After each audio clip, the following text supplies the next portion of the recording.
These three Alco road switchers are often confused. They are the Alco rs-1, the Alco rs-2, and the Alco rs-3. To the untrained eye, these locomotives may seem the same, specifically the rs-2 and rs-3 models. But in fact, all of these engines have noticeable differences if one knows where to look. Before we go any further, it's critical that we understand what a road switcher locomotive is. A road switcher locomotive is a type of locomotive that can perform both switching tasks as well as road duties, essentially combining the two types of engines that were standard up until that point in American railroading history into one. Up until this point in history, from the early 1800s to the 1940s, there were always two different types of locomotives. Again, switchers used for switching duties, and road locomotives to handle road duties. At the time of this concept's inception, 1940 to be precise, the Rock Island Railroad was looking for a particular type locomotive that would handle both freight and passenger service, so it could have one dedicated class of locomotive to cover specific lines in its rail network without having to maintain several different classes of engines. This is also during the period where it became very clear that steam engines were becoming far too expensive to operate, thanks to ever-increasing labor rates, as well as new regulations and price controls being forced upon railroads. Steam engines, again, were not exactly easy on maintenance, requiring a lot of downtime to keep them maintained and operating safely. The frequent and extended maintenance intervals, in turn, requiring several engines to cover one line. As expensive as well as extensive routine maintenance, such as lubrication of the drive gear, boiler inspections, etc., could take a locomotive down for extended periods. In fact, the art of steaming a locomotive up for a day's work could take several hours by itself. The Rock Island Railroad also operated a lot of short-distance freights called locals that stayed in a very general local area, hence the name. The company also had a lot of switching tasks that it needed to accomplish. In addition to that, it had several commuter runs that had to be covered as well. Doing all of these tasks required several different classes of engines to be maintained. Therefore, it's not hard to understand why the Rock Island Railroad would not only want to get rid of its steam engines, but replace them with a diesel engine that could essentially be a jack-of-all-trades locomotive, as it simply wasn't practical to own several different classes of engines to accomplish these tasks. Furthermore, owning one class of locomotive that could handle all of these tasks would save the company a lot of money in terms of maintenance and upkeep, etc. All of this said, the Rock Island Railroad approached Alco in 1940 with the concept of combining the duties of a road locomotive with a switcher, which would be dubbed the road switcher.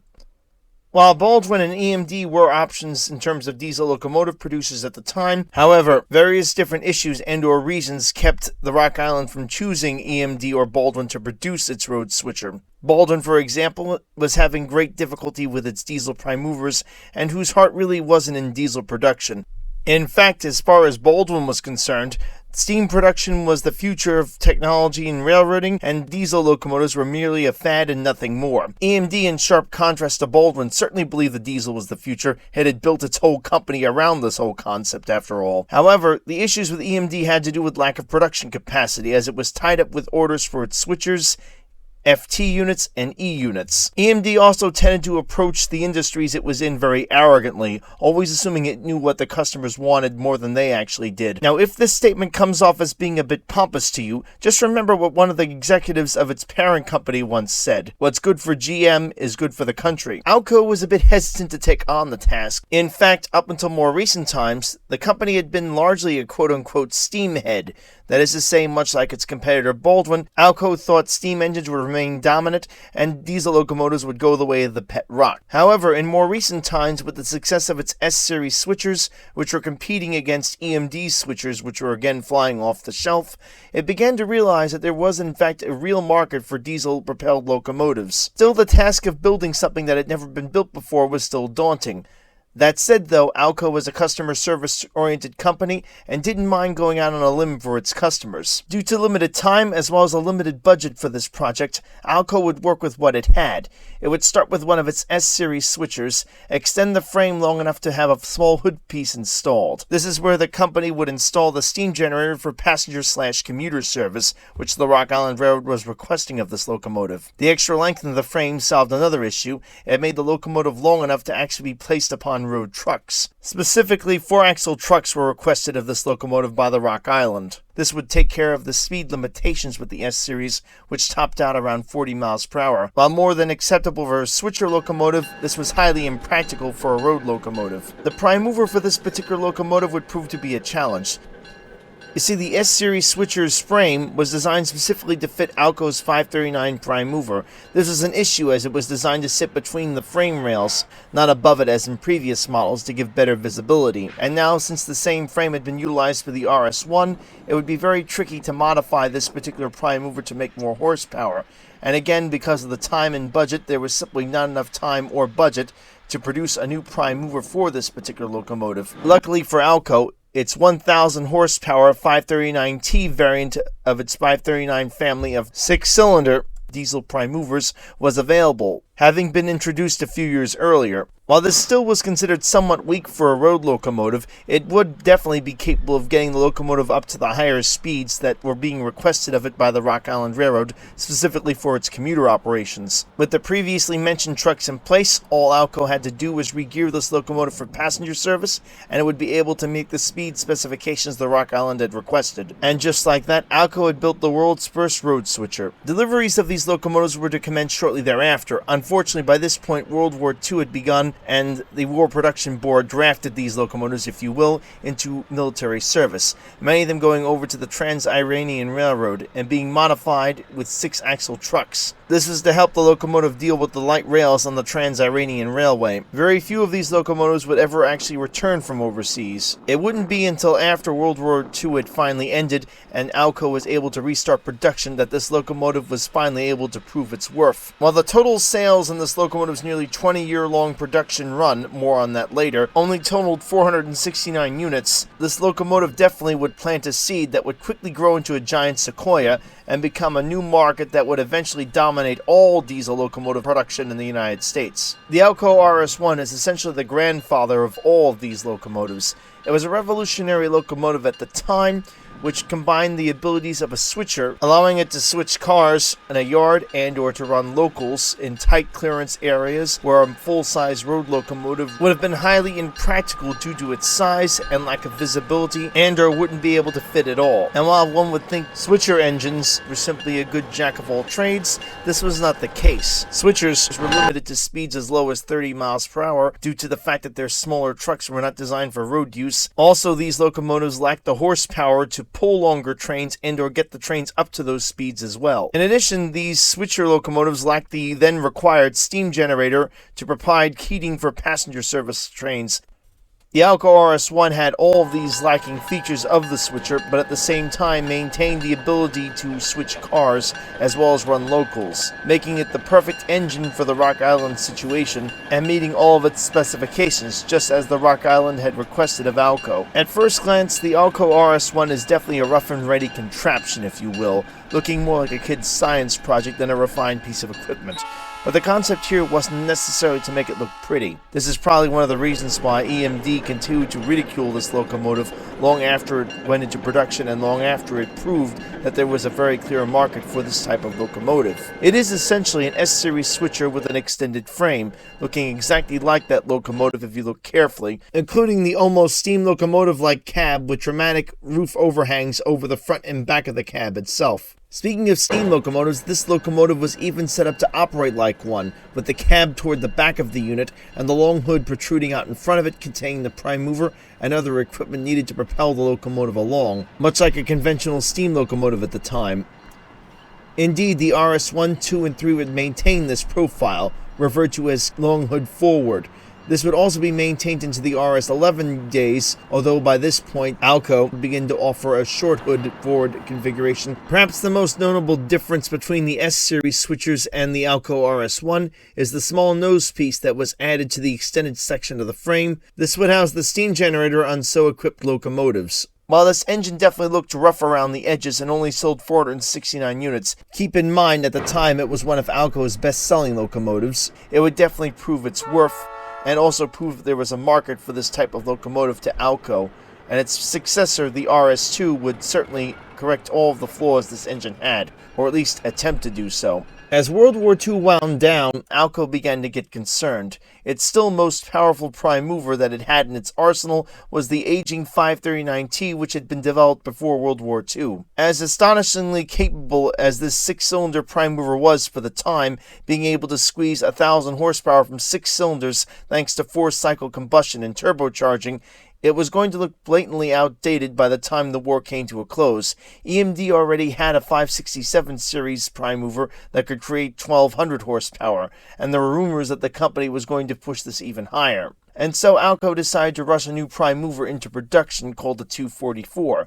This particular prime mover would prove a complete disaster for the company, as it would rush every aspect of this particular prime mover's production and fail to maintain basic quality standards, as well as fail to complete basic testing on the prime mover before it was released to its customers. In its new post-war locomotive designs, one of these would become the successor of the rs-1, named simply the rs-2. It was introduced in October of 1946 and lasted in production until May of 1950, and sold 377 units. The concept for this locomotive was really quite simple. With World War II over and many railroads being forced to accept yet more steam engines during this period in time, again the regulations and labor rates were making these almost impossible to earn a profit from, there would be that much more of a pent-up demand for diesel road locomotives and switchers alike, as well as, of course, road switchers. This was also the start of the horsepower war that would last over 2 decades between all the major locomotive manufacturers in the United States, and more horsepower was the key to getting more sales. The rs-2 would need to be heavily redesigned to accommodate the new 244. As in sharp contrast to the rs-1, Alco wanted to equip the rs-2 with a 12-cylinder prime mover, which would in this case make a whopping 1,500 horsepower, 50% more horsepower than the original rs-1 cranked out.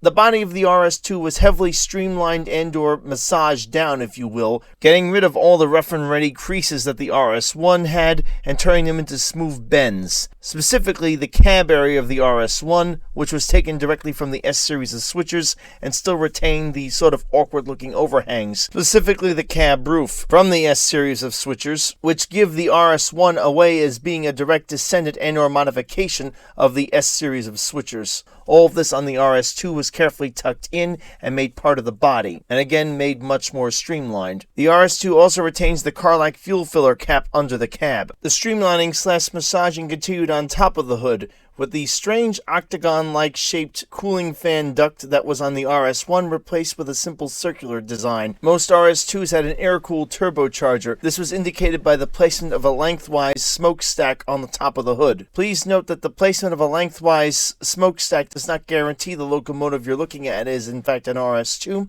as early production rs-3s retained these air-cooled turbochargers, and some later rs-2s were upgraded to water-cooled turbochargers. Then there are the horns, or horn in some cases. Many of these engines underwent modifications by the individual railroads to give them dual directional horns, allowing them to move in both directions, as some companies found it was easier to operate the engine short hood forward for extended periods of time, even though it was never meant for this operation when situations demanded it. Such situations included operating switch jobs which did not have a place to turn the locomotive around, requiring it to operate backwards. Much like its siblings, the rs-2 could also be equipped with a steam generator for passenger service, giving the locomotive the utmost in flexibility. Most of these locomotives featured a very unique streamlined smokestack for a steam generator exhaust that very nicely blended into the cab of the locomotive, making it seem almost invisible and/or a design feature of the engine itself. And then there were the headlights. Many rs-2s had a single beam, low-intensity light bulb installed on either end.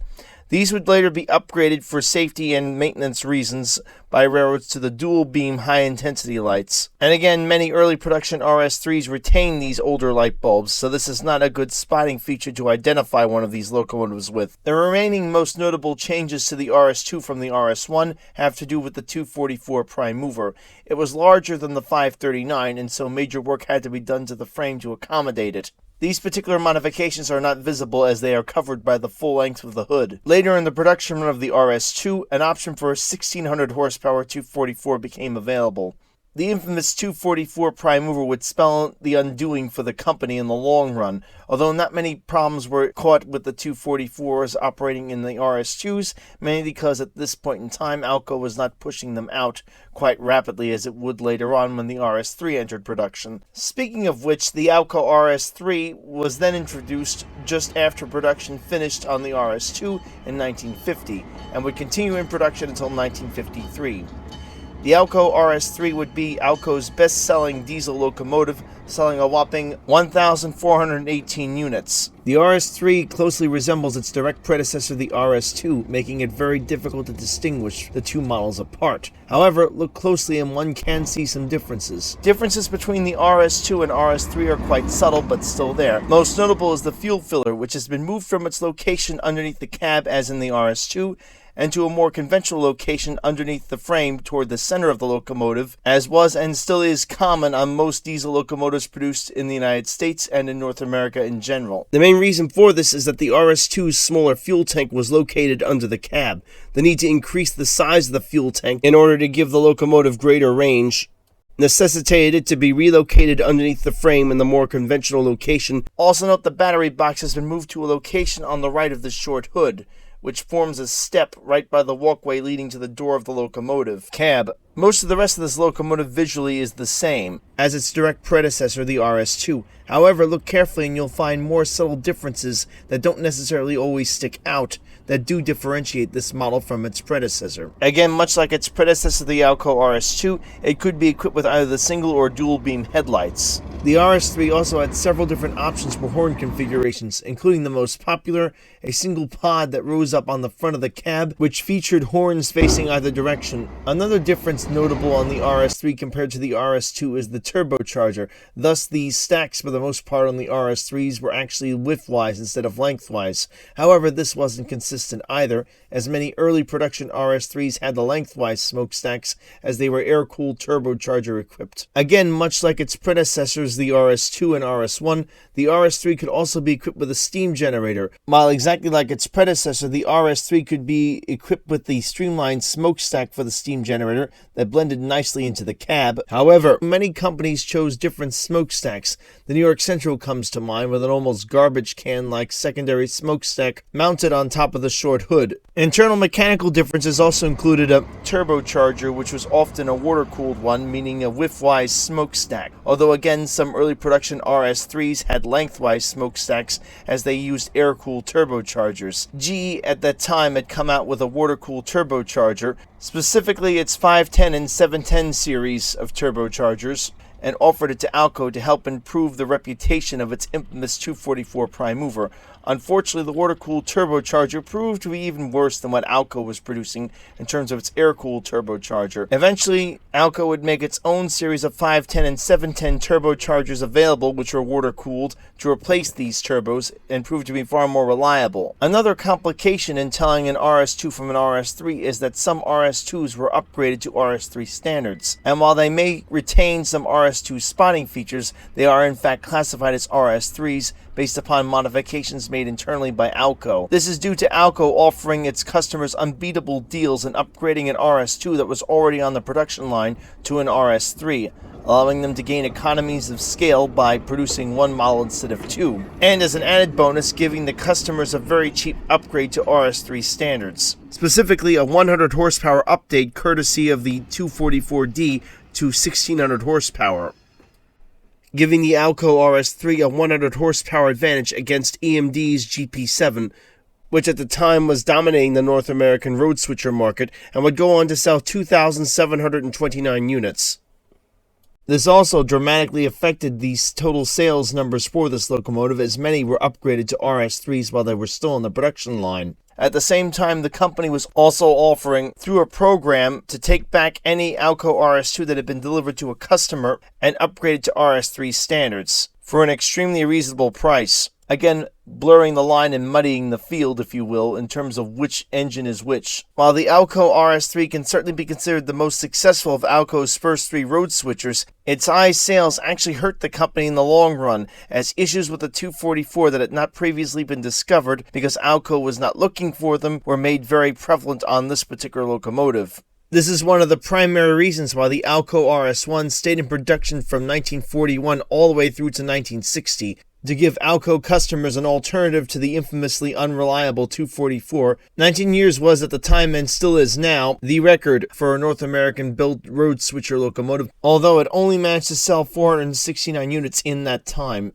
Alco would eventually tear down the 244 prime mover and come out with a dramatically reworked version of the 244 called the 244H, aka the 250 engine. While there were some noticeable changes between this particular version of the prime mover and its previous ones, specifically a reinforced block and a reworked crankcase, this prime mover was basically a 244 that had been gone through and taken care of the way the original 244 should have been. And while the 244H, aka the 250 prime mover, proved to be extremely reliable and became Alco's go-to drop-in prime mover for any 244 locomotive that suffered a major prime mover failure, it showed up too late to save the majority of the rs-3s from being released to Alco customers with ticking time bomb prime movers waiting to go off at the worst possible time. Where still, most of the more traumatic failures with the 244 occurred later on in the prime mover's life once it had a few years on it, meaning that everything hit Alco at once. Hence the reason why the company finally had to tear the 244 down and do a drastic rework in the form of the 250 engine, aka the 244H.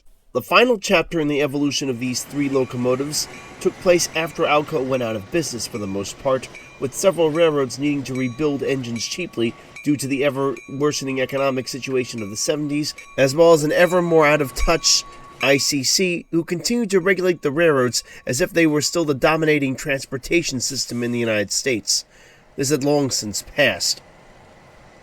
While Alco did offer a factory rebuild program to the 250 type prime mover for engines equipped with the early 244s, including the rs-3s, once Alco went out of business, the railroad companies were now left to their own devices in terms of how to rebuild these locomotives to make them more reliable.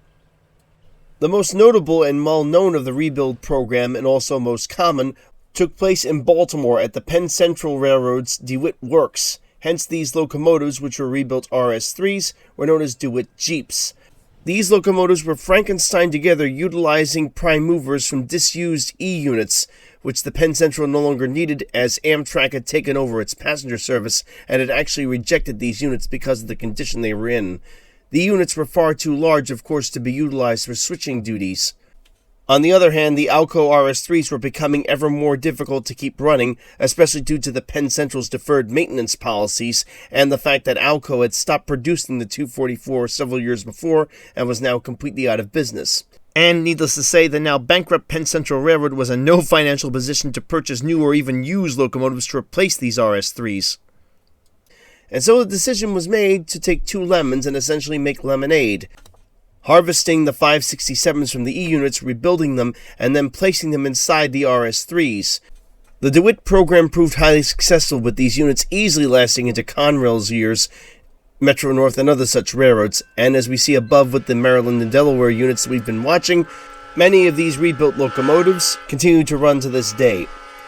The most notable spotting feature on these engines, as we can see, is the fact that they are equipped with dual smokestacks, similar to an EMD SW unit. This was to accommodate the different exhaust manifold in which the 567 possessed.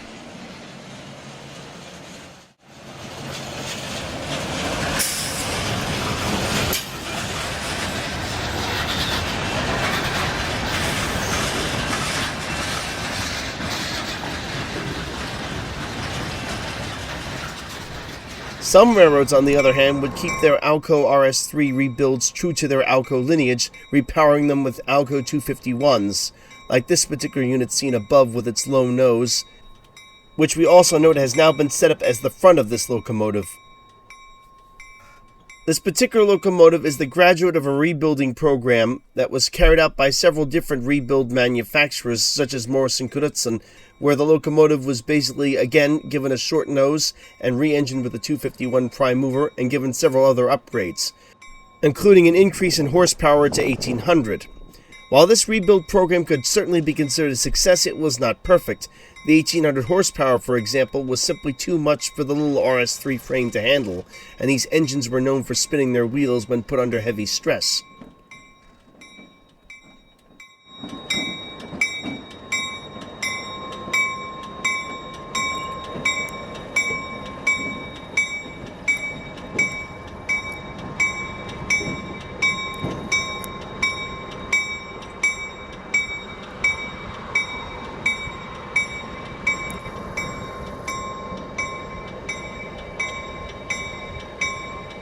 While these three locomotives certainly have their flaws in terms of their looks, in terms of mechanical problems, etc., ask anyone who is at least somewhat interested in Alcos to draw an Alco locomotive. They will most likely draw a likeness of one of these engines. This grand trio of locomotives demonstrates all of Alco's abilities to innovate as well as all their quality control problems, at least in the short term, and is a great representation of what the company was during its early diesel locomotive production. And that's going to do it for this video. If you liked it, give it a thumbs up. If not, give it a thumbs down. Please subscribe as it will help me greatly, and as always, keep the metal side down.